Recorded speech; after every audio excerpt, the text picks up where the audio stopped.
त्यानंतर वादग्रस्त आयएस अधिकारी पूजा खेडेकर यांनी पुणे जिल्हाधिकाऱ्यांवर केलेल्या आरोपातल्या प्रकरणातली महत्त्वाची अपडेट समोर येते आहे।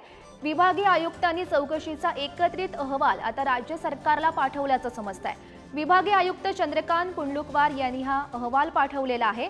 जिल्हाधिकारी डॉक्टर सुहास दिवसे यांचा 25 पानांचा अहवाल आणि पूजा खेडेकर यांनी दिलेल्या तक्रारींचं इंग्रजीमध्ये भाषांतर करण्यात आलंय। खेडेकर प्रकरणात राज्य सरकार नेमकी काय भूमिका घेणार हे पाहणं आता महत्त्वाचं ठरणार आहे। महत्त्वाची बातमी आपण सध्या पाहतोय। तुम्हाला खरं सांगू, हा विषय रोज आज राज्यासमोर पाऊस, महागाई, बेरोजगारी आणि भ्रष्टाचार असे खूप प्रश्न आहेत। त्याच्यामुळे मी सरकारला विनंती केली आहे की काय तुमची इन्क्वायरी करायची ती एकदा काय ती करा।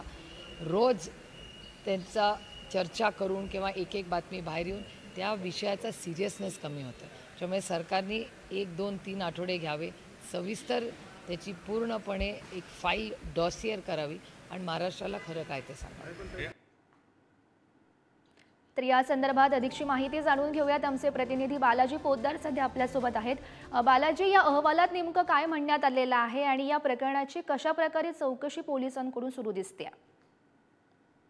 सामान्य प्रशासन विभागाने विभागीय आयुक्तांना हा अहवाल दिलेला होता आणि अहवाल देण्यास सांगण्यात आलेलं होतं आणि त्या अहवालामध्ये पूजा खेडेकर यांनी जी तक्रार केली आहे जिल्हाधिकारी सुहास दिवसे यांच्या विरोधातली त्याची माहिती आणि जिल्हाधिकारी सुहास दिवसे यांनी जे 25 पानी अहवाल दिलेला होता त्याची माहिती इंग्रजीमध्ये रूपांतर करून सविस्तर हा सामान्य प्रशासन विभागाला देण्याच्या सूचना करण्यात आलेल्या होत्या। त्यानुसार हा अहवाल गुरुवारपर्यंत देण्याची मुदत होती, ती आता तो अहवाल सुपूर्द करण्यात आलेला आहे आणि या अहवालामध्ये दोन्हीकडली माहिती देण्यात आली असून योग्य ती कारवाई करावी आता या अहवालात म्हटल्याचं आपल्याला माहिती मिळते। त्यामुळे आता काय राज्य सरकार कारवाई करणार हे पाहावं लागेल। तर दुसरीकडे पूजा खेडेकर यांना पुणे पोलिसांनी चौकशीसाठी बोलवलेलं होतं, मात्र त्या चौकशीसाठी काल हजर झालेल्या नाहीत, आजही त्या हजर झालेल्या नाहीत।